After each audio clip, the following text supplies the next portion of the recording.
on the headlines of the paper the other day. It had Georgie Best gets the boot or something. And then underneath the little caption where that bomb disposal expert got blown up by a new form of weapon. That's just had a little, about half-an-inch write-up. Those are the things that are beginning to get up our nose a bit, you know. I know people are getting sick and tired of hearing about it in England. I know my mother, for a kick-off, she's always saying, oh, Ireland again, I'm sick to the teeth. You turn the telly on, the news, it's Ireland, the papers, it's all Ireland. But it is happening, and it's the type of things that people over there should have their eyes open a bit more to.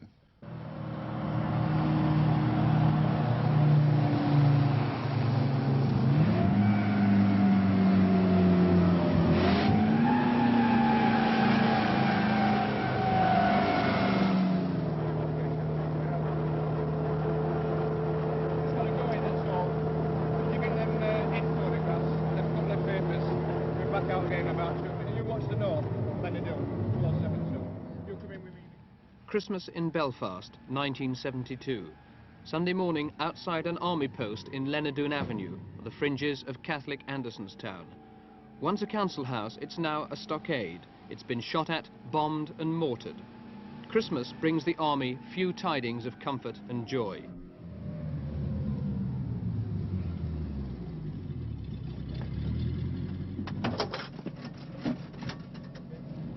So far, 178 soldiers have died in Northern Ireland, more than died in Aden or Kenya or Cyprus. Okay, bring us in. Hold on, that's finished.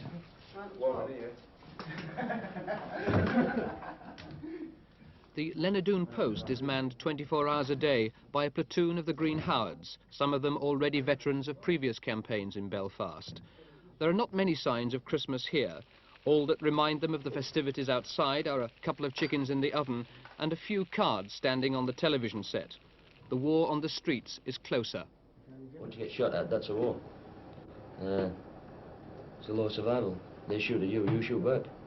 So that means it's warfare against you, and that's it. It's a different kind of warfare than what we're training for away from Belfast. That's conventional warfare. This is guerrilla warfare on their side. I mean, we're trained for it. It's definitely war. Do you think the army should be withdrawn? No. No, I wouldn't say so. Tony? If you withdrew the army after what's happened, I mean, all the soldiers we've lost, the ones who've been injured, more or less admitting defeat, I don't think the soldiers on the ground would like it. Because they want to get back at the IRA as much as the IRA want to get at us. They've done a lot to us and we've done a lot to them. If they did pull us out, I know about 2/3 of the squaddies on the ground would say, good luck to them, let them get it over with, and we'll come in after and mop it up. But I don't think it would be wise, on the account of the people that don't want trouble. You blokes are standing in the middle over here, and strictly speaking, you've got to be neutral. You can't take sides with either Protestants or Catholics. Is it really possible to do that? Tom? No, I don't think it is. I was leading a section last year what got blown up. Now, it's obvious, everyone knows, it's a common fact that the IRA are from the Republic, therefore they're Catholic, and they hang out in the Catholic ghettos. So you go into a Protestant area, they give you tea, they give you cakes, they're friendly. You go into a Catholic area, they throw bottles, they throw stones, and they bang dustbin lids. They blow you up and they shoot at you. So it's only natural you're going to be biased. I'm biased. I am biased. I was blown up by Catholics. In fact, it were 2 women what set the bomb off. We know this for a fact. We don't know whether we could recognise them, but we definitely know it was 2 women. The women are as bad as the men. In fact, they're worse. How do you feel about Catholics now? I am a Catholic. And I don't like the Irish Catholics over here. Would you like to go home, Tom? Yes. You mean, would I go home if I had the chance? Well, if someone came up to me and said, there's a plane at the airport, there's your ticket, I'd burn his hand with friction. That's my personal feelings. But I've got a job to do. The army's needed here, so I follow my job. Is it difficult trying to match those 2 different feelings? Yeah, very difficult. I've got a wife at home. She doesn't want me to be here. I'd rather be with her. But my job says I come out here, so I follow it. You ever been tempted to buy yourself out? To get shut of this place? I've thought about it. This time, in fact, this tour. Last tour, no. This tour, yes. I've seriously thought about it. Will you? Doubtful. Look at this, a good I doubt example it. here. Give this a good example here. A Christmas card to one of the soldiers. I don't know his hope, but you must love him. wishing you a Merry Christmas, and I hope you get out of Ireland quickly. That's off his girl. Well, I think so. A lot of kisses on. And is that a typical kind of sentiment? That's typical. That's what people say. Get out of Ireland quickly. I'm wishing you a Merry Christmas.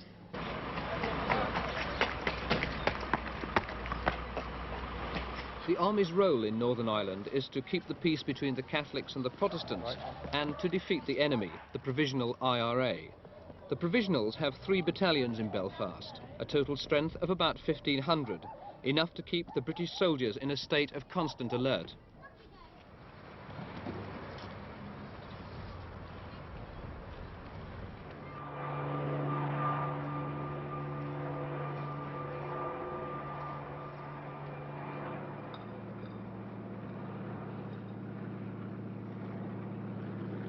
About 300 gunmen do the shooting from the endless maze of streets and alleyways that crisscross the Catholic areas of the city. To the soldiers of the 1 Queen's Regiment, areas like this in New Lodge are enemy territory. Whiskey 13 Charlie, is it Whiskey 1? Take extreme caution in the area, over. Every doorway down here leads into a house, whether it's a derelict or an occupied, and it's quite simple for somebody just to open the doorway without us knowing, with them knowing that we're on here being warned by the locals, and poking around a Thompson there and letting rip with 5 or 6 rounds up the alleyway at us. And then of course going straight for the back of the house out the front, and he's gone before we even know really where the rounds came from.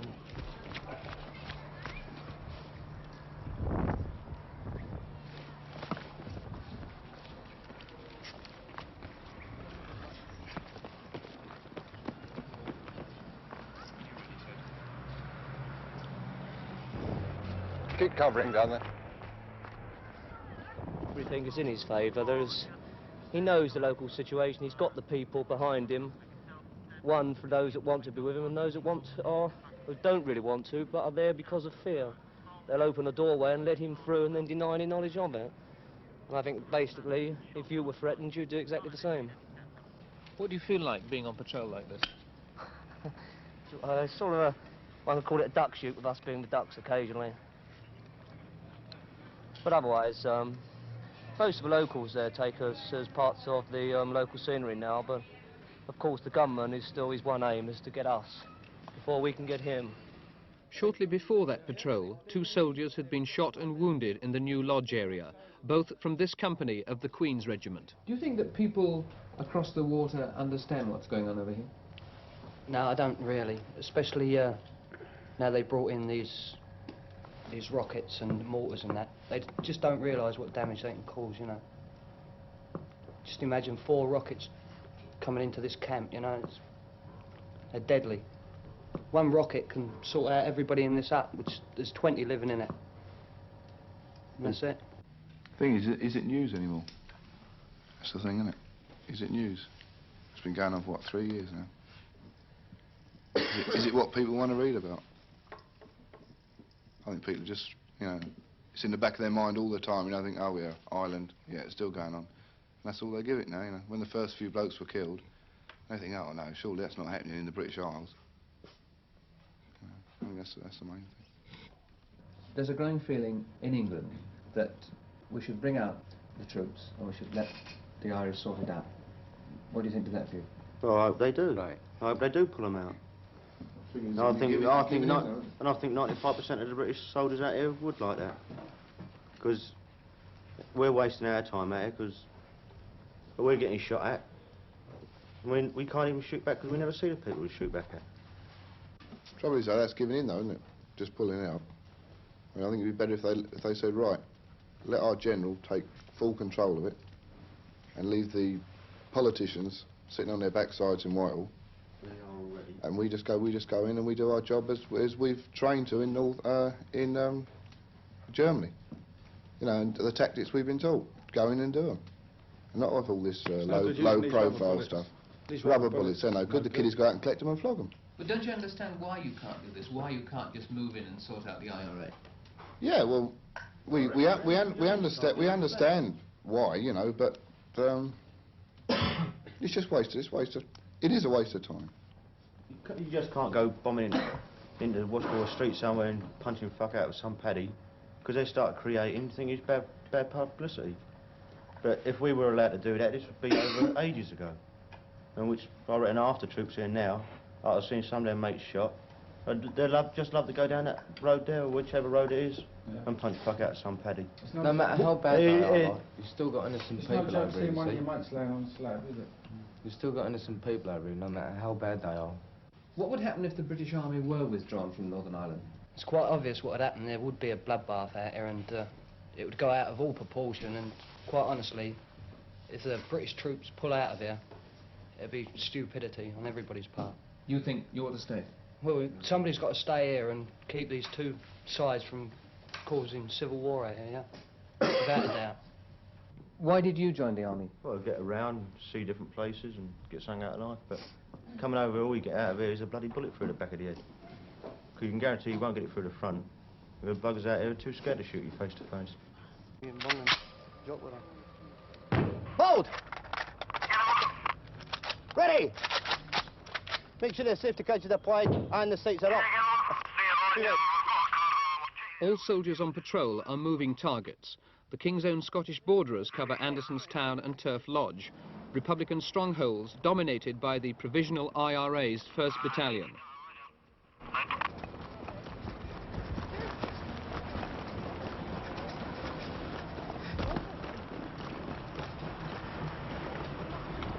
Intelligence is vital in fighting urban guerrillas.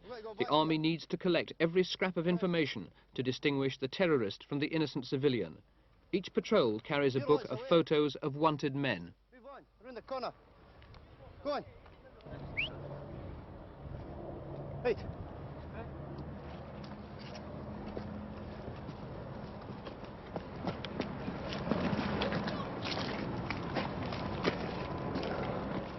In an operation like this, everyone in the area is automatically a suspect. The innocent often suffer.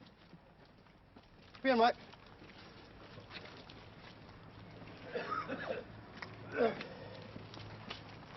Come up, please, will you? Greyhound, I told him Brad. Only brown breakfast greyhound. What's your name, Mike? McDermott. McDermott. Where do you come from?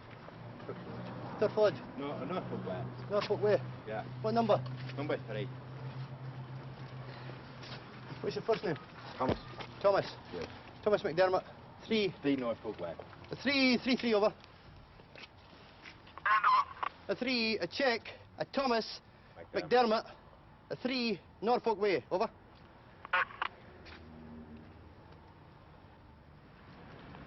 Keep your eye on that young kid there.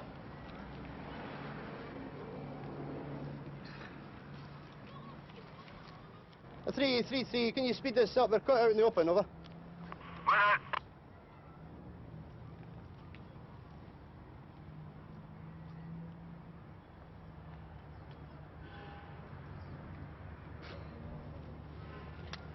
Where are you heading for, sir? Home. Home. Where have you been? 3, Roger. Out. Okay, sir. Sorry for trouble, yeah?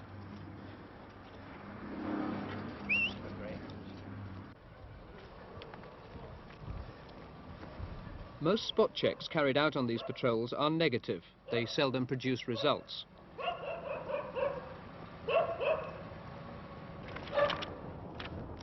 Okay, on you go. Sometimes a patrol strikes it lucky. Ready. Where do you come from? Suddenly, the sergeant recognized a face, the man in the donkey jacket.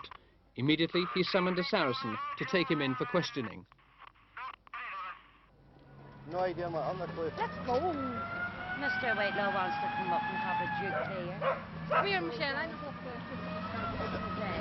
Thank you.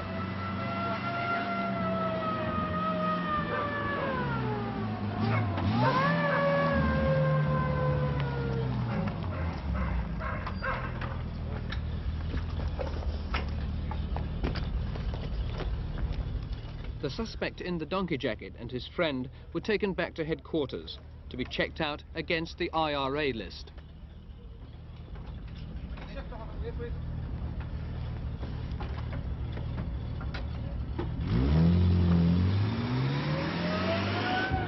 Three over.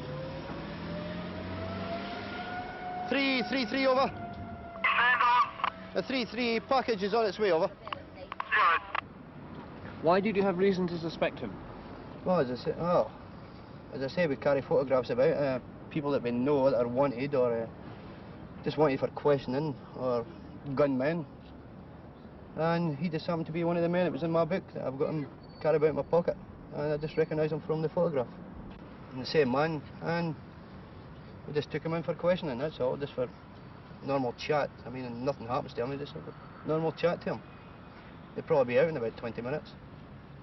Are you aware that basically the army isn't wanted here?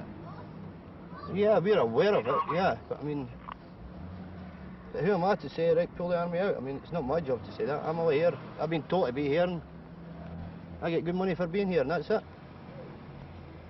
I mean, not here in any biased situation. I mean, I'm not for the Catholics and I'm not for the Protestants. I'm just here to do a job, that's all. Go on. The army believed that the man the sergeant picked up was a company commander in the Provisional IRA's 1st Battalion. They handed him over to the police, who had enough evidence to detain him. But successes are rare and the frustrations mount, especially amongst the sergeants, traditionally the backbone of the British Army. If we relax for 1 second on the street, or one of us dead. 1 second we relax, one of us dead. And if we catch him, we've got to treat him nicely, put your hands up against the wall, search him, take him back, we've caught a gunman, there you are, you take him away. Take him away and he might get 5 years, something like that, that's all. And he may have killed 5 or 10 soldiers. And that's terrible. You start for a start. You can do a quick follow-up into the house, yes. But you've got to be able to back it up all the time. If you go into a house and you made a mistake, you're in trouble. You're in trouble. Anybody, if you make a mistake. The thing is, to say the population is with us, well, in turf lodge they're not. I don't care what anybody says. If a gunman fires in turf lodge, he's off, and everybody helps him. The women, the children, the dogs, all the workmen in the streets and away. You help him to get away. Put your gun here, hide in that house, go and have a cup of tea. We come flying around, and nobody there. Does anything do anything? How are we supposed to find out? We're not actually fighting the way we're trained to fight. I mean, if we were fighting the way we were trained to fight, I reckon this would only last about a month, couple of months. But now, our hands are tied, we're getting back and back and back, and we're letting IRA getting on top of us again. Which are not really. I mean, we're still the masterminds here, but to them, they think they've got us beat. Do people across the water, the rest of the UK, understand what's going on over here? No, I don't think they do. I mean, like you see, I had Heath and all them over here visiting. He had about 100 bodyguards all around him. Now, if he would come over here and come out in a patrol, just a normal patrol, but the same as the rest of what the actual soldier is doing over here, let him come out and find out what like it really is, just to walk around these streets. Have the fear, have your hair stand up in the back of your head when you're going through Turf Lodge and places like Ballymurphy and all that. Get him to actually come out here and do that.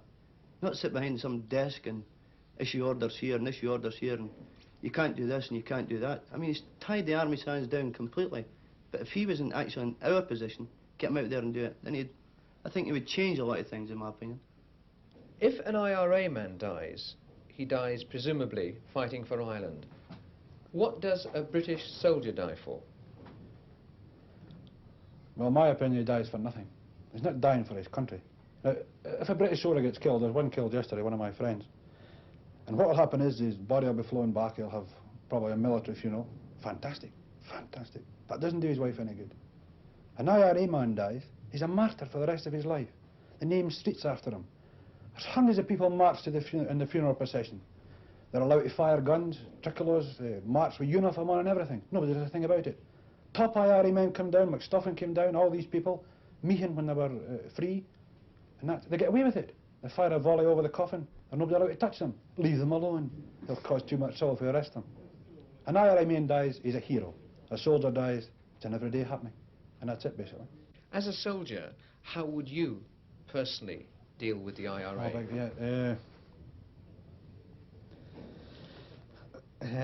I suppose equality for the people, I would say. Everybody's got to be equal, whereas they're not at the moment. And I mean, fighting war with war has got to achieve nothing, really. When there's hundreds of people get killed, as up to now it has, for no reason at all. I mean, what have we died for? What did my pal die yesterday for? Nothing. Absolutely nothing. What's he gained out of it? What have we gained? I mean, if we get killed today, we've got nothing. What's your wife's got to do? Our family's nothing. You'll never beat the IRA with force or anything like that. It must be political, I think. It must be political. Is it possible to defeat the provisional IRA militarily? No, if by that you mean that a military solution is the solution to all the problems of Northern Ireland, the answer is certainly no, and always has been no. If, on the other hand, you mean can we reduce the capability of the provisional IRA to an extent where it cannot so seriously influence events, then the answer is yes, we can make a very valuable contribution, and we believe we have done so. Is it not very difficult, if not impossible, for the army to be policemen and soldiers at the same time? The short, very simplistic answer to that is yes, but of course there are all sorts of shades of grey in this. But they are not trained to do this job, and it is true to say that the fact that they operate under the rule of the common law does sometimes restrict them very severely. But I think they all realize, as we all do, that if the rule of common law was lifted and we were given unrestricted freedom, this might have caused a lot more bitterness and agony than has in fact occurred. The essence of urban guerrilla war is that the guerrilla has the support of the population. Doesn't the army, by virtue of the way it has to operate, automatically alienate the Catholic population? It's quite inevitable that if you are going to pursue a counter-terrorist campaign, you have to go in amongst the population which harbours the guerrilla and gives him sustenance. You cannot do this without causing hardship and a degree of bitterness. In this situation where the army is standing in the middle between the two communities, can the ordinary soldier on the street really stay neutral? The ordinary soldier on the street has now been shot at, bottled, abused and stoned by both sides of the population here from time to time. And therefore, that in itself imposes a degree of impartiality which perhaps isn't generally recognized. We all, I think, tend to dislike most the person who abused us last. But this does not prevent us transferring our attention to anybody who chooses to abuse us in the future. Are you aware, General, that many of your soldiers here are sick and fed up of Northern Ireland? Yes, indeed. I'm well aware that some of them are sick and tired of Northern Ireland. This doesn't mean that they're sick and tired of doing the job that the army has appointed them to do. I believe that most of them recognize, as I recognize, that this is possibly the least pleasant job a soldier is likely to be given, but that it is part of his job for which he is paid, and that he will set about it as best he can and keep it up until relieved of duty by somebody else or told to stop. If a soldier dies, what does he die for? He dies doing his job as a British soldier, pursuing the policy of the government he serves. If a soldier dies, what is he dying for? I believe he dies for his pay, which for me is £4 a day, roughly. His regiment. Security for his family. Yeah. What does your wife think about you being over here? My wife's very cut up, you know. I haven't been long married. She's very cut up. She doesn't understand, really, why all these British blokes should be getting killed and that. What do you say to her? Have you explained to her? Well, I have explained to her. I'm in the army, you know, and I joined the army sort of for better or worse. And any job that's given to me, I have to do it to the best of my ability. I've no choice in it, really. Have you thought of buying yourself out because of your wife, the fact you've just been recently married? No, I wouldn't buy myself out. Definitely not. I'm signing on again, as a matter of fact. But Well, if I go home and leave and they know that I'm going back out to Ireland and that, all I get is, why don't you kill the Irish so-and-sos and all this? You know, they keep saying, what are you going back over for? I say, it's my job, I've got to go over. They say, well, you've been twice, don't you think you've had enough? In fact, the next door neighbour was in fact even going to go see his MP to try and keep me out of Ireland. I've just got to try and explain to him that it's my job, I've got to do it. I've joined the army to do a job and just starting the job entails going to Ireland again. The only break that soldiers get during their 4-month tour of Northern Ireland is 4 days leave at home. A concert like this is a Christmas bonus, a couple of hours that help them relax and forget the streets of the city. Made from sea and shells.